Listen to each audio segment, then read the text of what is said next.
नमस्कार। एक और टिप्पणी के साथ मैं अतुल चौरसिया। तो कहानी शुरू करते हैं। शीर्षक है संसद में ऐतिहासिक चर्चा।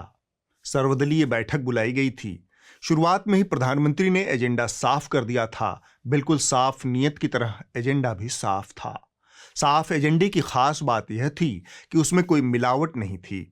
उन्होंने साफ कहा कि शीतकालीन सत्र रचनात्मक होना चाहिए, सकारात्मक चर्चा होनी चाहिए, हल्ला गुल्ला नहीं, स्थगन नहीं, नारेबाजी नहीं।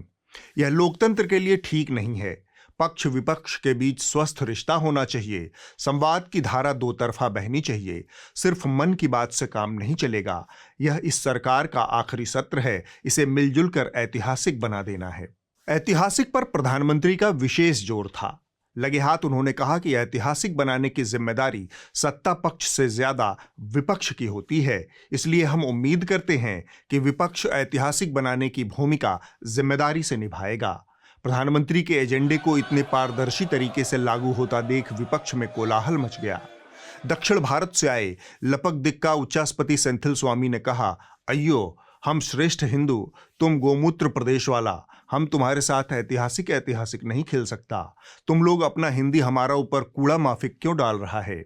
हम नहीं खेलेगा ऐतिहासिक तुम्हारे साथ। The power of this BJP is only winning elections and mainly in the heartland states of Hindi and what we generally call as the Gomutra state. कोलाहल का स्तर बढ़ गया। अब यह दो तरफा कुकुरझोंझों में तब्दील हो गया था। सर्वदलीय सभा में सर्व दिशाओं से शब्दों के बाढ़ मारे जाने लगे। उछलकर खड़गे जी ने लपक उच्चास्पति स्वामी को चुप कराया। उन्हें लगा कि यह गाड़ी को उल्टी दिशा में ले जा रहा है। इसी बीच प्रधानमंत्री ने अपने ही सांसद मैसूर सिम्हा को कनखियों से देखते हुए टोका, सिम्हा जी, आप ये बीच मीटिंग में किन कागजात पर दस्तखत कर रहे हैं? सिम्हा झेप गए। उन्होंने कहा, प्रधानमंत्री सर, दो यूथ न्यू पार्लियामेंट घूमना चाहता है, उनके वास्ते पास बना रहा मैं। प्रधानमंत्री अंतर्मन से प्रसन्न हुए। चलो कुछ तो फायदा हुआ नई संसद बनाने का। मैसूर से बीजेपी के सांसद हैं प्रताप सिम्हा।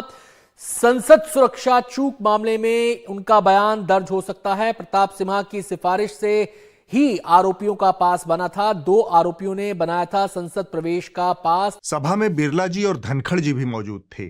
धनखड़ जी ने अपना पहला संबोधन दिया। अगर सत्र को ऐतिहासिक बनाना है तो मिस्टर डिरेक ओब्रियान को कंट्रोल में रखना होगा। टीएमसी ने आपत्ति जताई, तुम डेमोक्रेसी को कंट्रोल कैसे करेगा मिस्टर धनखड़ जी? धनखड़ जी बोले, अगर आप लोगों ने कंट्रोल नहीं किया तो मजबूरन मुझे मिस्टर ब्रियान को कंट्रोल करना पड़ेगा। I hereby name Shri Derek O'Brien. Derek O'Brien is hereby named to leave the house immediately. What are you doing, Mr. Derek O'Brien? You have committed breach of privilege. Mr. Derek O'Brien to leave the house immediately. Derek O'Brien, Derek O'Brien, Derek O'Brien. Trinamool Congress भड़क गई। बंगाली मौनूष का अपमान नहीं सहेगा हिंदुस्तान, ये नारा लगाते हुए उन्होंने सभा का बायकॉट कर दिया। तृणमूल के सांसद बाहर निकले तो सभा में थोड़ी सीटें खाली हो गई। उन सीटों पर लपककर पीछे खड़े कुछ सांसदों ने कब्जा कर लिया। उनका दावा था कि लोकतंत्र की गरिमा उन्हीं से कायम है। टीएमसी के बहिर्गमन का मामला अभी गर्म था। इसी बीच बिरला जी ने हस्तक्षेप किया, विपक्ष के लोग मुझे हल्के में लेने की गलती करते हैं। माननीय सदस्य, आपको कोई तकलीफ है क्या? आपने प्रश्न पूछा गया सर, ये प्रश्नकाल है। माननीय सदस्य, मैं आपको लास्ट वार्निंग दे रहा हूँ, प्रश्नकाल में बीच में नहीं उठे। जाइए, मैं कराता हूँ चर्चा, आप जाइए। तख्तियां नारेबाजी करने आओ, चर्चा करने आओ यहाँ पे, आप चर्चा करिए। सदन की गरिमा रखो। ये भारत की संसद है। आप इतने पुराने दल हो, आपका इस तरह का व्यवहार ठीक लगता है क्या? कुछ गरिमा रखो सदन में। आप मत सलाह दीजिए, बैठिए सीट पे। आप जब बोलेंगे, जब सब सीट पे बैठेंगे, जब बोलेंगे आप। सर एक मिनट, सब सीट पे बैठे आप। विपक्ष फिर से नारेबाजी करने लगा। जैसे तैसे उन्हें शांत किया गया। तब थरूर ने अपनी बात रखी, ईश्वर की कृपा से आप अच्छे खासे भारी भरकम काया के मालिक हैं। आपको हल्के में लेने की गलती विपक्ष भला क्यों करेगा? बिरला जी ने कहा, विपक्ष की बात तो आप ही जानिए मिस्टर थरूर, लेकिन मैं लगे हाथ साफ कर देता हूं कि अगर किसी ने फिर से मुझे हल्के में लिया तो फिर से मैं निलंबन की तलवार चलाऊंगा। इस मामले में मेरा रिकॉर्ड काफी अच्छा है। अभी की सबसे बड़ी खबर जो है संसद भवन से आ रही है। लोकसभा के 49 और सांसदों को सस्पेंड कर दिया गया है। इस सत्र में अब तक 141 सांसद जो है सस्पेंड हो चुके हैं। यह सुनते ही समाजवादियों का एक समूह लिहो लिहो करने लगा। यादव जी ने कहा, बिरला जी निलंबन की धमकी दे रहे हैं, ऐसे कैसे ऐतिहासिक बनेगा शीतकालीन सत्र। प्रधानमंत्री साफ करें कि क्या निलंबन को आप विपक्ष के खिलाफ हथियार बनाकर इस्तेमाल कर रहे हैं। इस मौके पर प्रधानमंत्री की जगह अमित शाह ने मोर्चा संभाला। उन्होंने कहा, माननीय विपक्षियों, आप पक्षियों की तरह फुर्र फुर्र मत उड़िए।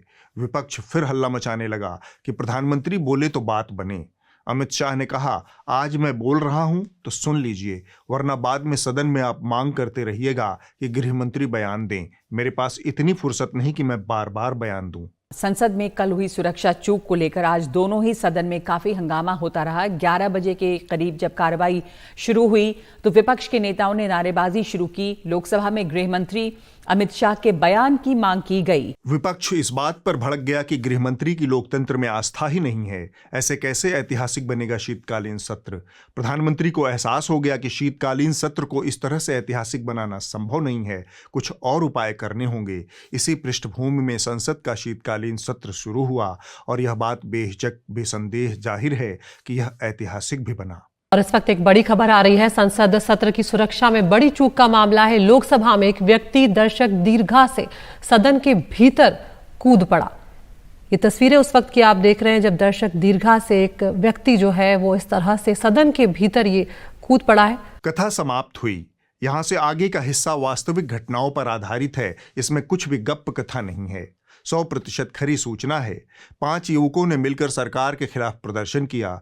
2 युवाओं ने संसद भवन के भीतर घुसपैठ की, वहां पीली गैस का स्प्रे किया। इनके नाम है मनोरंजन डी, सागर शर्मा, अमोल शिंदे, नीलम आजाद और ललित झा। एएनआई मामलों की विशेष अदालत ने इन सबको 15 दिन की पुलिस हिरासत में भेज दिया है ताकि उनसे पूछताछ की जा सके। अब तक जो जानकारी सामने आई है उसके मुताबिक ये सभी युवक भगत सिंह फैन क्लब नाम के एक सोशल मीडिया पेज के जरिए आपस में मिले थे। ये सभी बेरोजगारी और देश की तमाम अन्य समस्याओं से परेशान थे। इन्हें लगा कि सरकार इन और इनके जैसे युवाओं की समस्याओं पर ध्यान नहीं दे रही है। उसका रवैया तानाशाही है। अपनी बात को सरकार बहादुर के कानों तक पहुंचाने का कोई रास्ता शेष नहीं बचा है। सो इन्होंने तय किया, संसद भवन में कुछ ऐसा करेंगे जिससे बात बहरी गूंगी सत्ता के कानों तक पहुंचे। नहीं, हम किसी संगठन से नहीं है, आम जनता है, स्टूडेंट है हम, क्योंकि हम बेरोजगार हैं।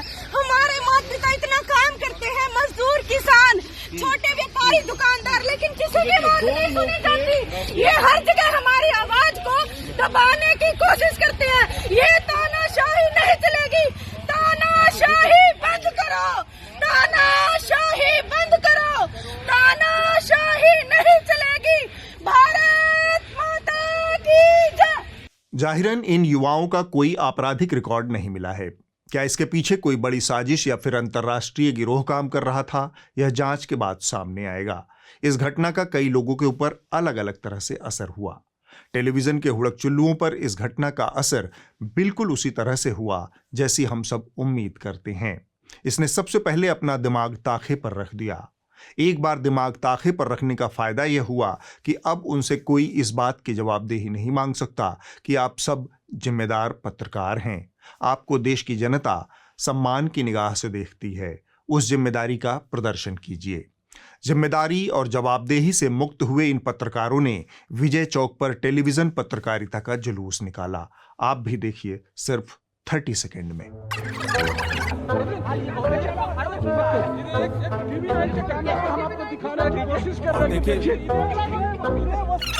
Pallavi ji please don't do this. Pallavi ji please देखिए, पल्लवी जी प्लीज छोड़ा, Pallavi ji please, Pallavi ji please just 30 second promise. तो देखिए रुक जाइए तो पल्लवी जी प्लीज, पल्लवी जी प्लीज। हम लोग जाते हैं। आइए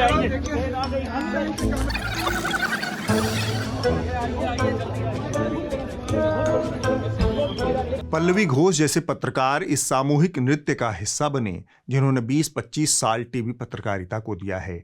आप सोच सकते हैं कि इस सामूहिक नौटंकी के लिए कितने लंबे अनुभव की जरूरत पड़ती है। यह तो दिन की बात रही, यह भी तय था कि शाम को प्राइम टाइम पर इसका दूसरा राउंड और भी मनोरंजक होगा। वैसा ही हुआ भी, लेकिन उस पर थोड़ी देर बाद बात करेंगे। तो जब अनुभव के तमाम पिटारे खोलकर विजय चौक पर एविडेंस के साथ नंगा नाच कर लिया गया, उसके बाद फॉरेंसिक एक्सपर्ट की टीम मौकाए वारदात पर पहुंची और उसने सही सलामत उस सबूत को इकट्ठा कर लिया।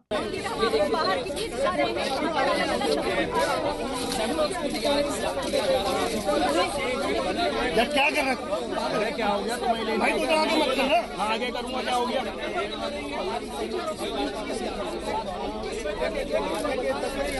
फॉरेंसिक विभाग की तथाकथित सूत्रों के मुताबिक इस तथाकथित परमाणु बम के खोल पर समोसे, कढ़ी भात, ब्रेड पकौड़ा और चाय के पुख्ता सबूत पाए गए हैं। यह तो विजय चौक पर हुआ। अंदर संसद भवन में भी एक दुर्लभ दृश्य उपस्थित हुआ।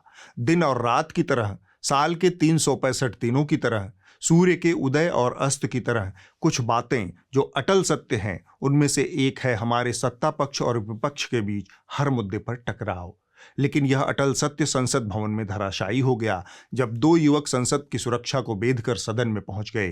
तब बिना वक्त गवाए सत्ता पक्ष और विपक्ष ने गठजोड़ कर लिया और यह अटल सत्य ध्वस्त हो गया।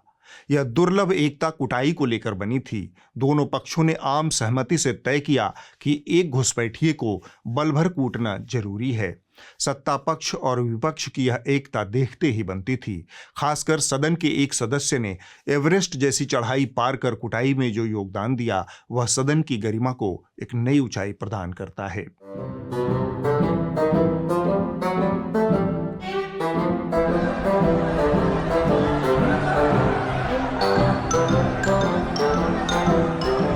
जाहिरन यह वीडियो किसी ने अपने मोबाइल पर बनाया है। सदन के भीतर किसी भी तरह की निजी रिकॉर्डिंग या मोबाइलबाजी संसदीय परंपराओं के खिलाफ है। लेकिन चूंकि कुटाई का फैसला सत्ता पक्ष और विपक्ष ने आम सहमति से राष्ट्रहित में लिया था, इसलिए इसे नजरअंदाज करना ही होगा। सदन में एक दिन ये सब हुआ और अगले दिन 14 सदस्यों को बाहर का रास्ता दिखा दिया गया। और इसके बाद इस वक्त बड़ी खबर आपको बता दें, संसद में हंगामा करने पर कार्रवाई हुई है। लोकसभा के 14 सांसद निलंबित किए गए हैं। इस तरह कुटाई को लेकर बनी एकता ध्वस्त हो गई। सरकार का कहना है कि इसमें कोई बड़ी बात नहीं है, यह सिर्फ 14-15 सांसदों का निलंबन है। लेकिन विपक्ष कह रहा है कि नहीं, यह लोकतंत्र का निलंबन है। इस पर सत्ता पक्ष ने तीखा विरोध जताया कि मदर ऑफ डेमोक्रेसी में इस तरह की भाषा ठीक नहीं। हम पाकिस्तान नहीं हैं जहां 60% आबादी गरीब है और 40% फौज है। हम भारत हैं। हमारी कोशिश है कि 100% जनता को फौज बना दिया जाए ताकि लोकतंत्र पर ज्यादा माथा पीटने की जरूरत ही न रहे। संसद को हम मंदिर बनाकर ही छोड़ेंगे। यहां सिर्फ कर्मकांड होंगे। कर्मकांड का एक नमूना इस तरह से दिखा कि निलंबित हुए 14 सांसदों में एक का नाम SR पार्थिबन है। डीएमके सांसद पार्थिबन का सच यह है कि जिस दिन 14 सांसदों को संसद भवन से निलंबित किया गया, उस दिन वो संसद भवन तो छोड़िए, दिल्ली में भी नहीं थे, वो चेन्नई में थे। लेकिन लोकसभा अध्यक्ष को लगा कि खतरनाक आदमी है, क्या पता चेन्नई से ही लोकसभा को हाल्ट कर दे। सो उन्होंने निलंबित कर इस कर्मकांड का अनुष्ठान पूरा किया।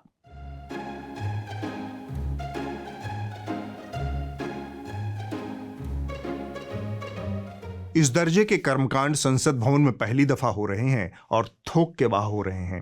पहले ऐसी लापरवाहियां नहीं देखी गई। मसलन कुछ दिन पहले की यह घटना देखिए। केंद्रीय मंत्री मीनाक्षी लेखी ने आज संसद में स्पष्ट किया है कि उन्होंने हमास को आतंकवादी संगठन घोषित करने के सवाल वाले किसी भी कागज पर हस्ताक्षर नहीं किए हैं। विदेश मामलों की राज्य मंत्री मीनाक्षी लेखी के दस्तखत से एक सवाल का जवाब जारी कर दिया गया। अगले दिन मीनाक्षी लेखी ने दावा कर दिया कि उन्होंने तो कोई जवाब दिया ही नहीं, यह तो कोई अंदरूनी शरारत लगती है। इसके बाद संसद की कार्रवाई से उस सवाल के जवाबदाता का नाम बदल दिया गया। सरकार बहादुर ने मदर ऑफ डेमोक्रेसी को मजबूत करने का तरीका ये निकाला है कि 2014 से अब तक विपक्ष के लोकसभा के 107 और राज्यसभा के 49 सदस्यों को निलंबित किया जा चुका है। इसके मुकाबले यूपीए सरकार के 10 सालों के कार्यकाल को अगर देखें तो दोनों सदनों के कुल 51 सांसदों को निलंबित किया गया था। यानी पिछले एक दशक में लोकतंत्र में करीब 200% का उछाल सिर्फ निलंबन के जरिए आया है। इस पर अगर सरकार इतरा रही है तो विपक्ष को क्या ऐतराज है? हम और आप संसद भवन पर ही टिके रहते हैं। जब दो युवक संसद भवन के भीतर घुस गए, उन्होंने कैनिस्टर से पीली गैस फैलाना शुरू किया, तब खबरिया चैनलों के एक हिस्से के पेट में भी गैस और बदहजमी पैदा हो गई। नतीजा यह कि शाम को सब ने जमकर बदहजमी वाली बदबूदार गैस प्राइम टाइम पर छोड़ी और माहौल को दुर्गंधित किया। यहां हमें दो बातें साफ कर लेनी चाहिए। जो दो लड़के संसद भवन में घुसे थे वह सुरक्षा की एक बड़ी चूक है, ऐसा नहीं होना चाहिए। पहला सवाल तो उनसे होना चाहिए कि सुरक्षा के लिए जो जिम्मेदार लोग हैं उनका क्या कहना है। दूसरी बात, वो लड़के जिस मुद्दे को लेकर संसद तक पहुंच गए वह हमारी पूरी व्यवस्था के लिए एक बड़ी चेतावनी है कि युवाओं के एक बड़े हिस्से में बेचैनी है, सरकार से निराशा है, असफलता की कुंठा है। इस समस्या को अकुंठ भाव से देखने की जरूरत है। इसमें छिपे खतरों से देश और सत्ता को आगाह होने की जरूरत है। लेकिन इस सब की बजाय हुड़कचुल्लुओं ने डीजे जोशीले रायसीना वाले की धुन पर थिरकना शुरू कर दिया। लड़कों को आतंकवादी, हमले के पीछे षड्यंत्र और विपक्ष को लतियाने जुतियाने का वही पुराना खेल। एक अति वरिष्ठ पत्रकार हैं अनंत विजय। ये राष्ट्रवादी चैनल पर बैठकर विपक्ष को इस बात के लिए कोसने लगे कि विपक्ष ने सदन स्थगित करवा दिया। सुगंधित मूर्खता का यह नजारा जंग के आह्वान के रूप में जनता को पेश किया गया। राजनीति तो 2-3 मिनट बाद राज्यसभा में ही शुरू हो गई थी, जब नेता विपक्ष ने वहां खड़े होकर ये मांग की कि सदन की कार्रवाई को स्थगित कर दिया जाए।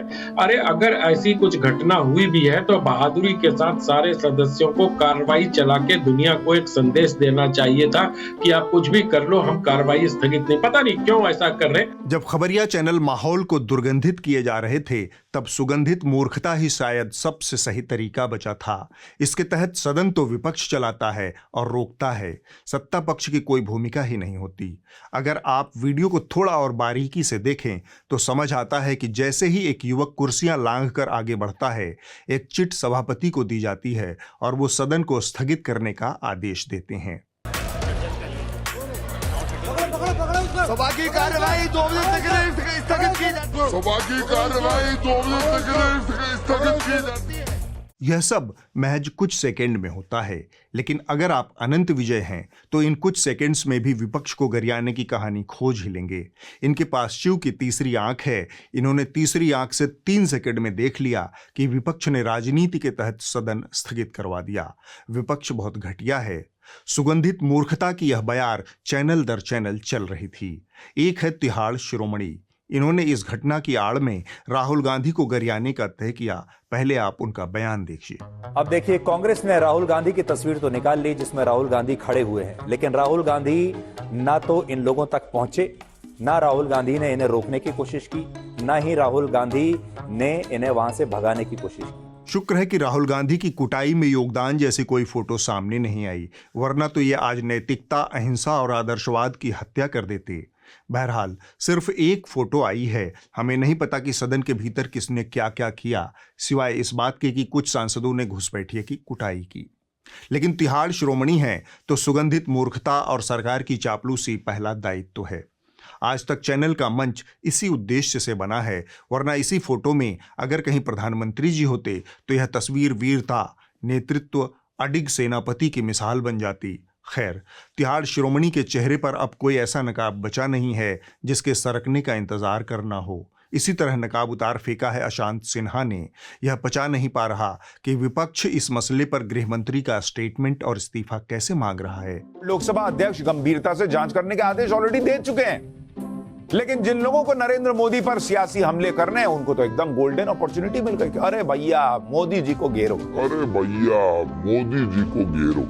यानी कल तक जिन लोगों को गृह मंत्री का जवाब चाहिए था इस मामले पर, उनसे बयान चाहिए था इस मामले पर, उनको लगा कि अरे बॉस इतने में यहां तो सीधा होम मिनिस्टर का इस्तीफा ही मांगे। भारत का टेलीविजन मीडिया सुगंधित मूर्खता के ऐतिहासिक दौर से गुजर रहा है। लिपे पुते चेहरे यह मूर्खता फैला रहे हैं। यह दौर है विश्वसनीयता के शून्य होने का। यह दौर है दरबारी चारण के निम्न स्तर पर पहुंचने का। यह दौर है चारों तरफ से नेताओं के अपशब्द सुनकर पी जाने का। 9 सालों में स्वेच्छा से खुद को भारत के खबरिया चैनलों ने सत्ता के चरणों का दास बना दिया। इसका एकाधिक उदाहरण पिछले हफ्ते देखने को मिला। जो भी नेता चैनलों पर आ रहे हैं, आज तक के सुगंधित मूर्खों की रेलगाड़ी बनाकर चले जा रहे हैं। मेरे हिसाब से, और मुझे जितनी भी चीजें याद आ रही हैं, उस समय कहा गया था जब बालाकोट एयर स्ट्राइक्स हुए थे उसके बाद, और राष्ट्रवाद को भुनाया गया था, मैं मानती हूँ इस चीज को, लेकिन उस मुद्दे पर मांगा गया था। आपका पहला वोट बालाकोट, मैंने कहा बालाकोट, आप कह रहे हैं कि नहीं, शहीद जो हुए उनके नाम पे आप पुलवामा में सुनिए, पुलवामा में उन वीर शहीदों के नाम आपका वोट समर्पित हो सकता है क्या? आप सब जहाँ बैठे हैं, इनको चुनौती देता हूँ, इनके मोबाइल उठाकर देख लीजिए मीडिया वालों। सुबह हिरन जोशी जी का फोन मैसेज आ जाता है, एजेंडा सेट हो जाता है, बस शुरू। चुनौती है ये मेरी। मैंने देखे हैं वो मैसेजेस, ऐसे नहीं बोल रहा हूँ मैं, मेरी जिम्मेदारी से बोल रहा हूँ। 15 साल में सरकार इनसे बहादुर तो प्रमोद जी आप निकले, आपने धीरज साहू पे जवाब दिया। धीरज साहू पे भी जवाब दूंगा। थोड़ी बहादुरी आप दिखाइए कि जब मैं आईना दिखा रहा हूँ तो आईना देखिए, आप भी बहादुरी दिखाइए। समाजवादियों के घर पे छापा मारा था कि नहीं मारा था? क्या मिला? आप बताइए ना, क्या मिला? आपने भी तो चलाया था। कई व्यापारी समाजवादियों का है, आपने भी तो चलाया था। उसके बाद तो एक चुनाव भी हो गया, नतीजे भी आ गए। अरे आपने चलाया था कि नहीं चलाया था? दोबारा मंच पर यहाँ बैठे हुए हैं। अरे मैं यूपी के चुनाव में अब मैं ये मायावती पूछ जी पर रहा आते हूँ हैं। कि इत्र व्यापारी क्या आपने समाजवादियों से जोड़ा था कि नहीं जोड़ा था? जो खबर उस वक्त जैसे आ रही थी वैसी चलाई जाए। तो सच्ची खबर नहीं आ रही थी। उत्तर प्रदेश पर पहुँचते हैं और वापस आते हैं। माफीनामे तो नेहरू के भी थे, उसका जिक्र क्यों नहीं होता है? नेहरू का एक माफीनामा नहीं था। कोई मुझे यहाँ जितने लोग, मैं देखिए, मैं पढ़ के सुना देती हूँ। मैं जब रिसर्च निकाल रही थी उस समय मेरे सामने है, साल 1923 में नाभा रियासत में एक सेकंड रुक जाओ, बस अब पढ़ तो लेने दीजिए, पहले पढ़ लेने दीजिए। नाभा रियासत में गैर कानूनी ढंग से प्रवेश करने के लिए औपनिवेशिक शासन ने जवाहरलाल नेहरू को 2 साल की सजा सुनाई थी। तब नेहरू ने भी कभी भी नाभा रियासत में वो प्रवेश नहीं करेंगे, उन्होंने माफीनामा लिखा। तो मुझे वो माफीनामा दिखा दीजिए, मुझे वो माफीनामा किसी कहीं दिखा दे। नहीं, मैं उधर वालों कह रहा हूँ, मैं कोई दिखा दे, कहीं दिखा दे। मैं तो 10 साल से मांग रहा हूँ, कोई दिखा दे एक बार।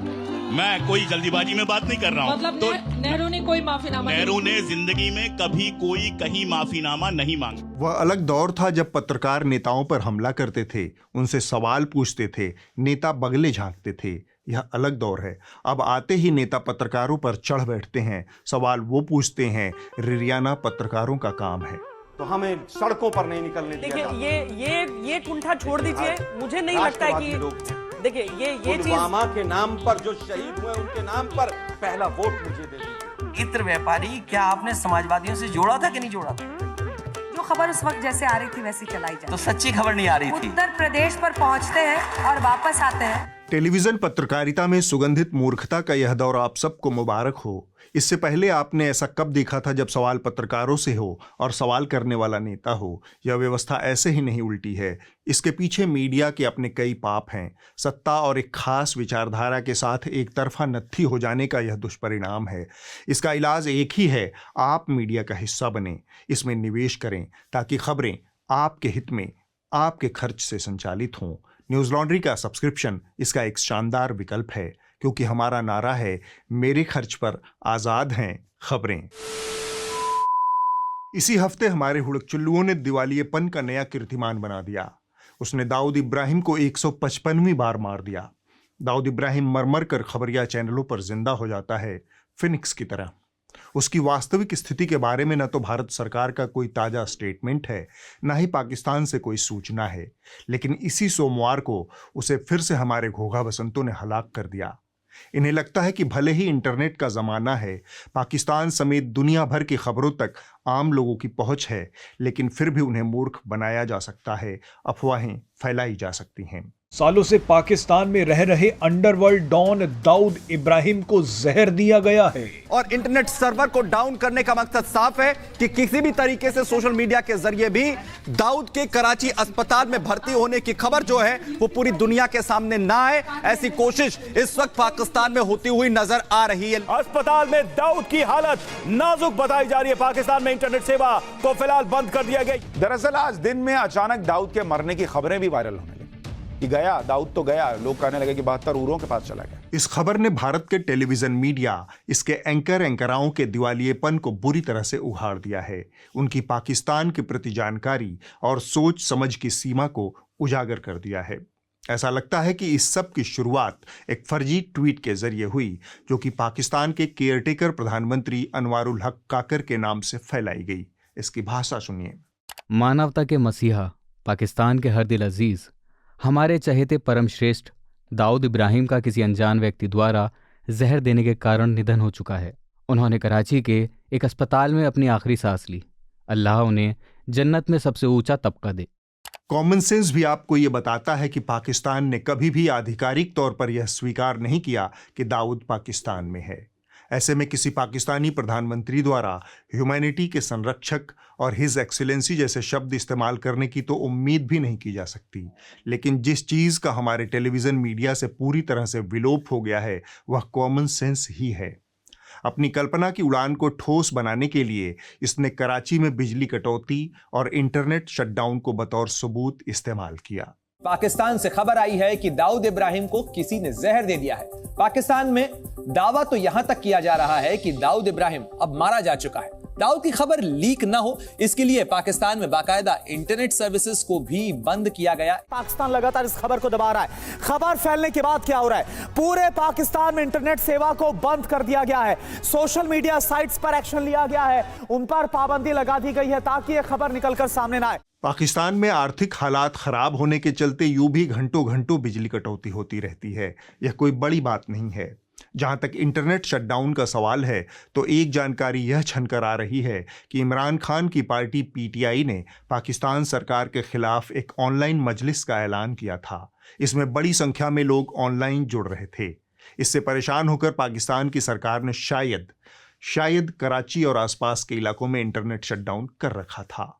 लेकिन इतने सबूत देने से आपको क्या लगता है हमारा हुड़कचुल्लू मीडिया ब्रिगेड शांत हो जाएगा? बिल्कुल नहीं। बस एक बात कहकर मैं अपनी बात को खत्म करूंगा।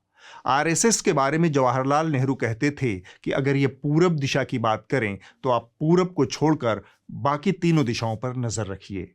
ये लोगों को ऐसे ही बरगलाते हैं। यही बात आज के टेलीविजन मीडिया के बारे में कही जा सकती है कि जब ये दाऊद जैसी बेसिर पैर की कहानियां लेकर आएं तब आप यह ध्यान रखिए कि देश में और क्या हो रहा है।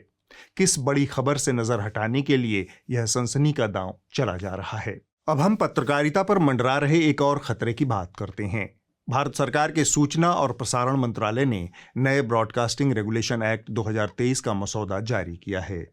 इस पर आम जनता के सुझाव मांगे गए हैं। मसौदा विधेयक के दायरे में टीवी के साथ साथ ओटीटी प्लेटफॉर्म और डिजिटल ऑनलाइन समाचार प्लेटफॉर्म भी आएंगे।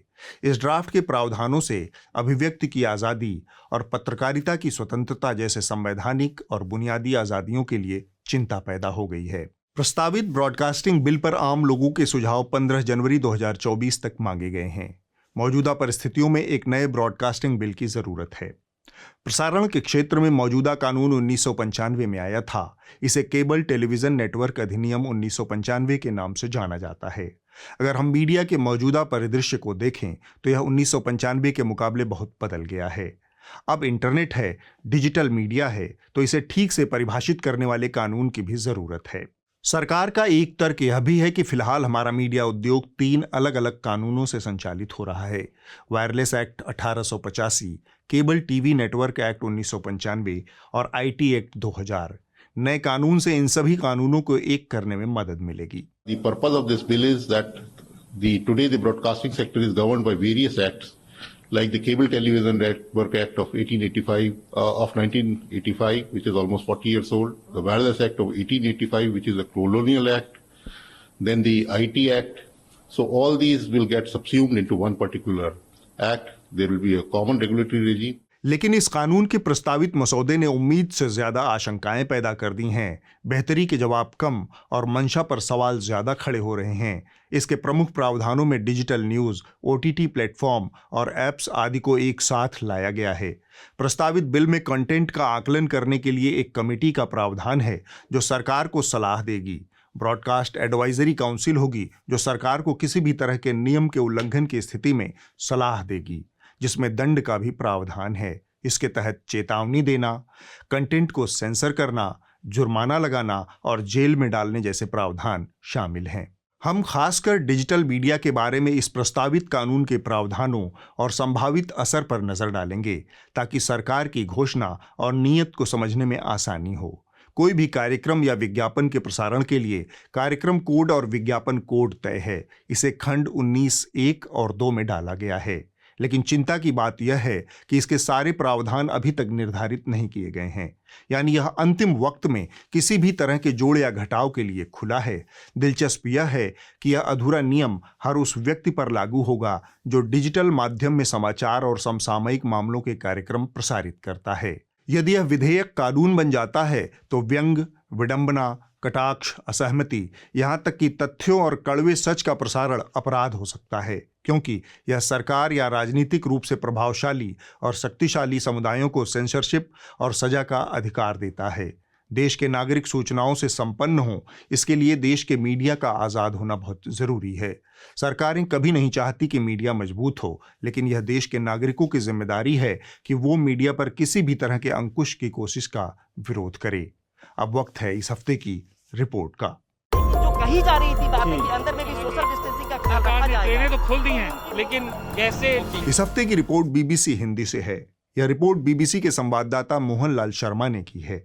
दवाइयों को मंजूरी देने वाली यूके की संस्था NICE ने माइग्रेन से बचने के लिए एक नई दवा के इस्तेमाल को मंजूरी दी है। माइग्रेन से दुनिया भर में करीब 1 अरब लोग पीड़ित हैं। क्या ये नई दवाई माइग्रेन से हमेशा के लिए छुटकारा दिला सकती है? ये रिपोर्ट इसी की पड़ताल करती है। ये दवा CGRP नाम के रसायन के प्रभाव को रोक सकती है। इसी रसायन के कारण सर में तेज दर्द होता है। ये दवा खास तौर पर माइग्रेन के इलाज के लिए बनाई गई है। ये जल्द ही शरीर में घुल जाती है और दर्द शुरू होने से पहले उसे रोक देती है। वैसे तो ये दवा माइग्रेन के दौरे को टालने के लिए दी जाती है, मगर मरीज को ये दवा तभी मिलती है जब उसे महीने में 4 या उससे ज्यादा दिन माइग्रेन का दर्द उठता हो, और आमतौर पर माइग्रेन के लिए दी जाने वाली कम से कम 3 दवाइयां कारगर नहीं रही हों। एक्यूट ट्रीटमेंट के लिए रिमेजीपेंट तब दी जाती है जब ट्रिप्टेन से होने वाला इलाज असफल रहा हो। अगले हफ्ते होगी एक और टिप्पणी। नमस्कार।